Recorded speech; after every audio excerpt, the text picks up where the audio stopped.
नमस्कार। आज हम एक ऐसी जगह की बात करने वाले हैं जो मंदिर तो है पर असल में एक पूरा का पूरा शहर है। ये है श्री रंगम का रंगनाथ स्वामी मंदिर। एक ऐसी जगह जिसका पैमाना और इतिहास दोनों ही हैरान कर देने वाले हैं।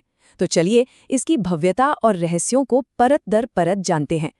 सबसे पहले तो इसके साइज की बात करते हैं। ये मंदिर परिसर 155 एकड़ में फैला हुआ है। अंदाजा लगाने के लिए आप जानते हैं वैटिकन सिटी से भी बड़ा है ये। जरा सोचिए, एक मंदिर जो एक पूरे देश से भी विशाल है। और हाँ, ये कोई खंडहर या ऐसी वैसी जगह नहीं है। ये एक जीता जागता सांस लेता हुआ धार्मिक केंद्र है। आज भी यहाँ पूजा और आस्था का ये एक बहुत बड़ा गढ़ है। असल में ये दुनिया का सबसे बड़ा फंक्शनिंग हिंदू मंदिर है। तो इससे हम अपने मुख्य सवाल पर आते हैं। क्या श्रीरंगम एक मंदिर है या फिर ये एक शहर है? इसकी ये जो अनोखी पहचान है, इसको समझने के लिए हमें इसकी बनावट को देखना होगा। देखिए, इसकी सबसे बड़ी खासियत है इसकी लोकेशन। ये मंदिर कावेरी और कोल्लिडम नदियों के बीच एक आइलैंड पर बना है। इसको डिजाइन ही ऐसे किया गया था कि ये एक सेल्फ सफिशिएंट मंदिर नगर बन सके। मतलब आप सोचिए, आप बाहरी दीवारों से अंदर आते हैं, जहां बाजार की चहल पहल है, दुकानें हैं, लोगों के घर हैं। और जैसे जैसे आप सेंटर की तरफ बढ़ते जाते हैं, माहौल शांत और पवित्र होता जाता है, जो आपको मुख्य मंदिर तक ले जाता है। तो चलिए एक वर्चुअल यात्रा करते हैं इस मंदिर के अंदर। हम बाहर से शुरू करके इसके पवित्र केंद्र की तरफ बढ़ेंगे। हमारी ये यात्रा 7 विशाल दीवारों के घेरों को पार करते हुए होगी। इस आर्किटेक्चरल डिजाइन का एक खास नाम है सप्त प्रक्रम। सप्त मतलब 7 और प्रक्रम मतलब घेरा या बाउंड्री। तो ये 7 दीवारें हैं जो एक के अंदर एक हैं, और हर दीवार आपको थोड़ा और दुनियावी चीजों से दूर और दिव्यता के करीब ले जाती है। तो ये सफ़र कुछ ऐसा है। आप पहले बाहरी घेरों में एंटर करते हैं जहां रोज़मर्रा की ज़िंदगी है। फिर आप आगे बढ़ते हैं इंटरमीडिएट घेरों में जहां कम्युनिटी हॉल्स, छोटे छोटे मंदिर हैं। और आखिर में आप सबसे अंदर के घेरों तक पहुंचते हैं जो सबसे ज़्यादा पवित्र माने जाते हैं और आपको दिव्यता के सबसे करीब ले जाते हैं। चलिए अब इसकी आर्किटेक्चर की कुछ कमाल की चीज़ों पे नज़र डालते हैं।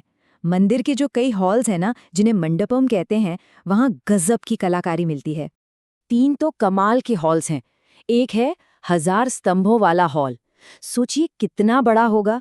फिर आता है गरुड़ मंडपम, जहाँ भगवान विष्णु के वाहन गरुड़ की एक बहुत बड़ी मूर्ति है। लेकिन शेषरायर मंडपम, अरे वो तो ऐसी जगह है जहाँ लगता है पत्थरों में जान फूंक दी गई हो। ये जो डिस्क्रिप्शन है ये शेषराय मंडपम की कला को बिल्कुल ठीक से बताता है। देखिए, ये कोई आम मूर्तियां नहीं है। ये एक ही पत्थर से तराशी गई हैं और इनमें ऐसी एनर्जी और मूवमेंट है, लगता है जैसे घोड़े सच में छलांग लगा रहे हों। वाकई बेहतरीन शिल्पकला का नमूना है ये। अब आर्किटेक्चर से हटकर चलिए मंदिर के ड्रामेटिक इतिहास की तरफ चलते हैं। ये सिर्फ पत्थर और नक्काशी की कहानी नहीं है, बल्कि ये कहानी है रेजिलियंस की, मुश्किलों से लड़ने की और एक बहुत बड़े संकट की। 14वीं शताब्दी की शुरुआत में दिल्ली सल्तनत की सेनाओं ने साउथ इंडिया पर हमला किया और श्रीरंगम को लूट लिया गया। मंदिर का अस्तित्व ही खतरे में आ गया था। तो हुआ ये कि मंदिर के मुख्य देवता की जो उत्सव मूर्ति थी, जिसे जुलूस और त्योहारों में बाहर निकालते हैं, उसे बचाने के लिए पुजारियों ने उसे चुपके से वहां से निकाल लिया। और लगभग 60 साल तक, सोचिए 60 साल तक वो लोग उस मूर्ति को हमलावरों से बचाते हुए पूरे साउथ इंडिया में भटकते रहे। फिर आखिरकार 1371 में जब विजयनगर साम्राज्य ने उस एरिया को वापस सिक्योर किया, तब जाकर मूर्ति अपनी सही जगह लौट पाई। इसी दौर की एक बहुत ही दिलचस्प कहानी है एक मुस्लिम राजकुमारी की, थुलुक्का नचियार। कहानी ये है कि उन्हें दिल्ली में श्रीरंगम की मूर्ति से प्रेम हो गया था। जब मूर्ति वापस लाई गई तो वो भी उसके पीछे पीछे श्रीरंगम आ गए। आज भी उनकी याद में एक स्पेशल श्राइन है जहां उन्हें प्रसाद में चपाती चढ़ाई जाती है। ये इस मंदिर की समावेशी परंपराओं का एक खूबसूरत प्रतीक है। चलिए अब हमारी यात्रा अपने आखिरी पड़ाव पर है। हम पहुंच रहे हैं सबसे भीतरी गर्भगृह में, मंदिर के दिल में, जहां मुख्य देवता विराजमान है। यहाँ के देवता हैं भगवान रंगनाथ। ये भगवान विष्णु का ही एक रूप है जिसमें वो विशाल शेषनाग पर लेटे हुए हैं। ये विश्राम और शांति की मुद्रा है। और ये जो मुख्य मूर्ति है ना, ये अपने आप में बहुत यूनिक है।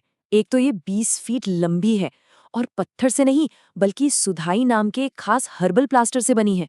एक और अजीब बात, देवता का चेहरा साउथ की तरफ है। ऐसा माना जाता है कि वो श्रीलंका को अपना आशीर्वाद दे रहे हैं। और पूरा गर्भगृह सिर्फ 2 घी के दियों से रोशन रहता है, जो वहां का माहौल बहुत ही शांत और आध्यात्मिक बना देता है। आखिर में ये समझना बहुत जरूरी है कि श्रीरंगम सिर्फ एक हिस्टोरिकल मॉन्यूमेंट नहीं है, ये आज भी आस्था का एक जीता जागता फलता फूलता केंद्र है। और इसका सबसे बड़ा सबूत वैकुंठ एकादशी फेस्टिवल। इस एक त्योहार के दौरान यहाँ हर साल 10 लाख से भी ज्यादा लोग आते हैं। सोच रहे हैं, 10 लाख। ये नंबर बताता है कि आज भी इस मंदिर का कितना गहरा आध्यात्मिक महत्व है। इस मंदिर को अब दुनिया भर में पहचान मिल रही है। इसे यूनेस्को की वर्ल्ड हेरिटेज साइट की टेंटेटिव लिस्ट में शामिल किया गया है और 2017 में तो इसने अपने बेहतरीन कंजर्वेशन के काम के लिए यूनेस्को अवार्ड ऑफ मेरिट भी जीता। तो आखिर में सवाल यही उठता है, आखिर कैसे कोई पूजा स्थल सदियों तक इतने हमलों और साम्राज्यों के उतार चढ़ाव के बीच से गुजरकर आज भी इतना जिंदा रह सकता है?